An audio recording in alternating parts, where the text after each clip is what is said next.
Spoštovani udeleženci posveta, pozdravljam vas v svojem imenu in v imenu direktorja Direktorata za prostor, graditev in stanovanja, gospoda Georgija Bangijeva, na današnjem razmeram prilagojenem dogodku, ki smo ga na Ministrstvu za okolje in prostor na javnem razpisu za sofinanciranje projektov promocije in ozaveščanja na področju urejanja prostora in graditve prepoznali kot zanimivega in aktualnega.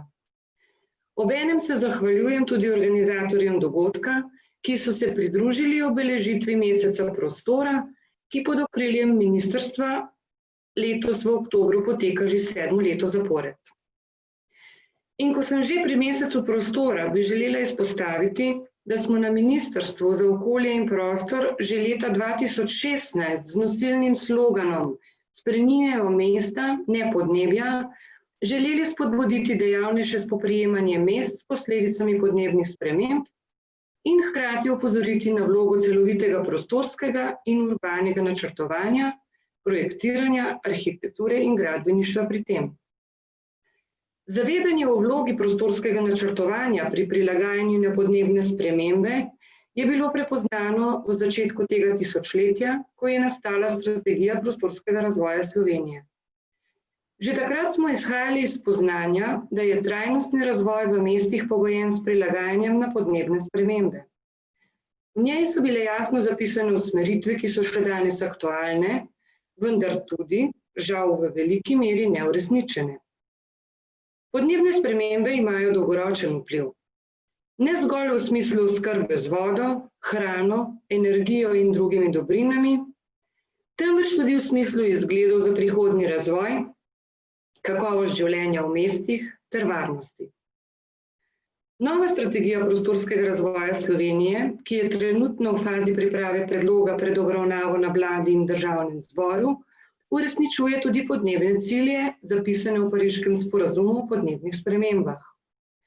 Le-ti so sestavni del usmerjanja prostorskega razvoja, optimalno blaženje podnebnih sprememb in prilagajanje nanje.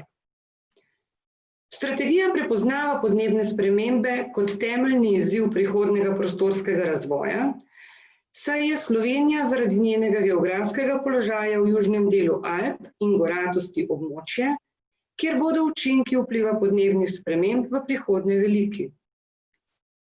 O prostorskem razvoju danes ne moremo govoriti drugače kot v povezavi z blaženjem podnebnih sprememb in prilagajanjem nanje, zato tudi strategija ne podaja posebnih, specifičnih usmeritev za prilagajanje na posebne spremembe.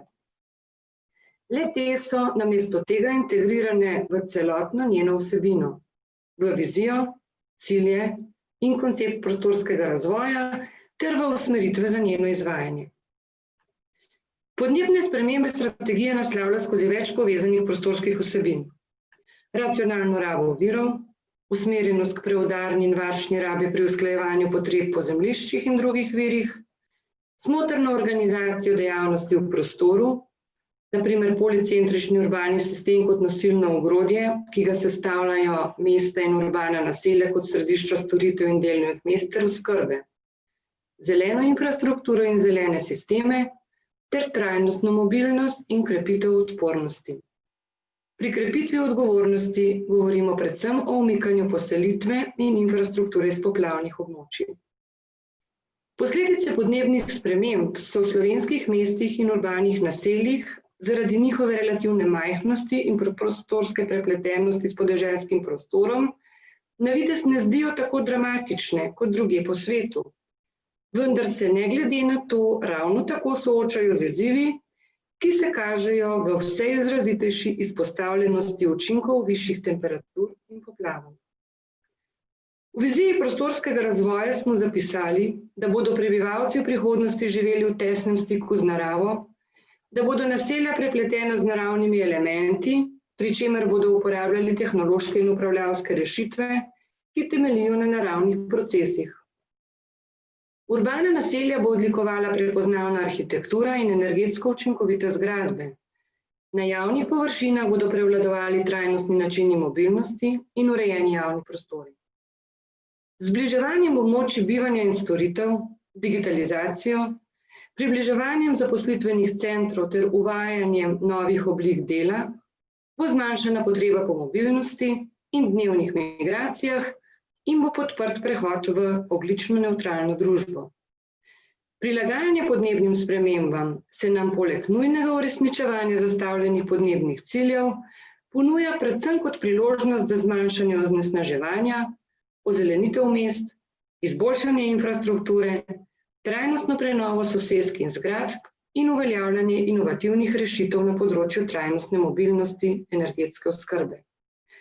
Torej kot priložnost, ki jo lahko izkoristimo za to, da naša mesta in druga naselja postanejo prijetnejša za bivanje in privlačnejša za gospodarske dejavnosti. Zaključujem s prepričanjem, da nam na izboljšanje razmer ni treba čakati na svetovne dogovore in strategije. Ukrepamo lahko sami.